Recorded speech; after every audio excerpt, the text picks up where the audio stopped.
Hi students, now you are going to join chemistry classes with Yogesh and today's topic is Hurj reaction. Today's topic is Hurj reaction.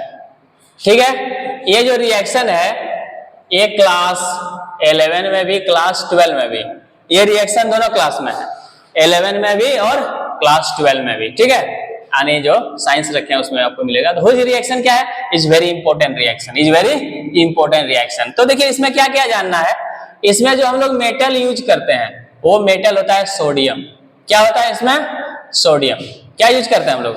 Sodium. ठीक है ना, sodium रहता है इसमें metal, याद रखिएगा। और सोडियम के साथ हम लोग लेते हैं ड्राई ईथर। क्या लेते हैं इसमें हम लोग? Dry ether. ड्राई ईथर क्यों लेते हैं आपको बताते हैं। एक दूसरा, इसको हम लोग डबलिंग रिएक्शन भी कहते हैं, doubling reaction. Why it is called doubling reaction? क्योंकि एक नंबर ऑफ कार्बन को 2 टाइम्स कर देता है। अगर आपका कार्बन अगर रिएक्शन में करने मतलब अगर रिएक्टेंट में 1 कार्बन है तो प्रोडक्ट में आपका 2 कार्बन हो जाएगा। कितना कार्बन हो जाएगा? तो इसका खासियत है कि ये डबलिंग कर देता है, कार्बन को क्या करता है? डबलिंग। इसलिए कन्वर्सन में जब आप कन्वर्सन करते हैं, जैसे आप ग्रिड में जाते हैं, तो ये बहुत इंपॉर्टेंट है, ये रिएक्शन आपको याद रखना बहुत इंपॉर्टेंट है। चलिए हम लोग आते हैं, तो यहां पर चलते हैं कि आखिरी में ये रिएक्शन होता क्या है। तो सबसे सिंपल सी रिएक्शन है कि हम लोग लेते हैं यहां पर RX, इसके साथ सोडियम ले लेते हैं, यानी एल्काइल हैलाइड। ये क्या हो गया? Alkyl halide. इसको हैलाइड माने हेलोजन, ये क्या हो गया? X। तो X में हेलोजन 2 लेते हैं, क्लोरीन और ब्रोमीन नहीं लेते हैं हम लोग, फ्लोरीन और आयोडीन नहीं लेते हैं, क्योंकि फ्लोरीन इज टू वायलेंट, तुरंत आग पकड़ लेगा। आयोडीन के लिए क्या करना, स्पेशल करना होगा, क्योंकि आयोडीन स्लो रिएक्शन होता है, इसलिए नहीं हम लोग फ्लोरीन और ये ब्रोमीन, क्योंकि मॉडरेट दिखाता है। और एल्काइल, इसको क्या कहते हैं हम लोग? एल्काइल। एल्काइल का फॉर्मूला था CnH2n+1। जैसे 1 रखोगे देगा CH3, 2 रखोगे CH2H5, तो गया मिथाइल, इथाइल। चलेंगे इस तरह C3H7 हो गया प्रोपाइल। तो इस तरह चलता है यहाँ पर।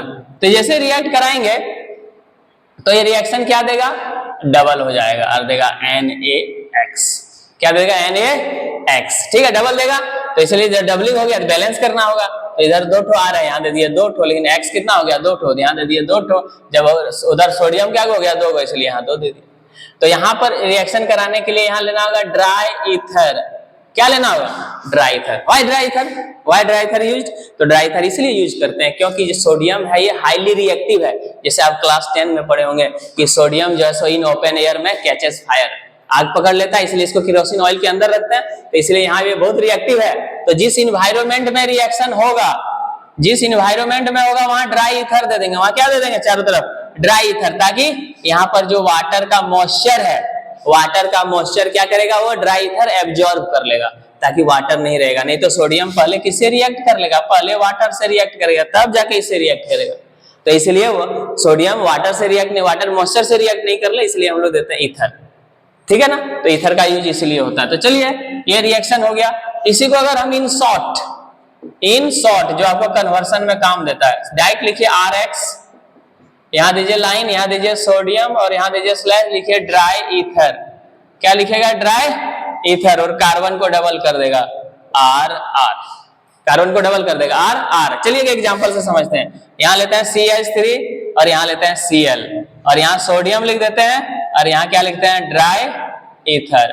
ड्राई ईथर, तो इसको डबल कर देगा तो हो जाएगा C2H6। और इधर प्रोडक्ट देगा NaCl। तो इसको हम नहीं लिखने वाले, इसको नहीं देंगे, C2H6। तो डबल हो गया, कार्बन 2 ठो, हाइड्रोजन 2 ठो हो गया। देख रहे हैं यहाँ पर। तो ये डेट्स ऑल, इस तरह आप बहुत सारे बना सकते हैं। यहाँ पर इथाइल रखोगे, propyl, pentyl, hexyl, octyl, nonyl, डेकाइल तक आप रख सकते हो, रिएक्शन पूरा बना सकते हो। ये बहुत इंपॉर्टेंट रिएक्शन है, क्लास 11 एंड आल्सो क्लास 12 में, दोनों में है। डेट्स ऑल, आप इसको पढ़िए।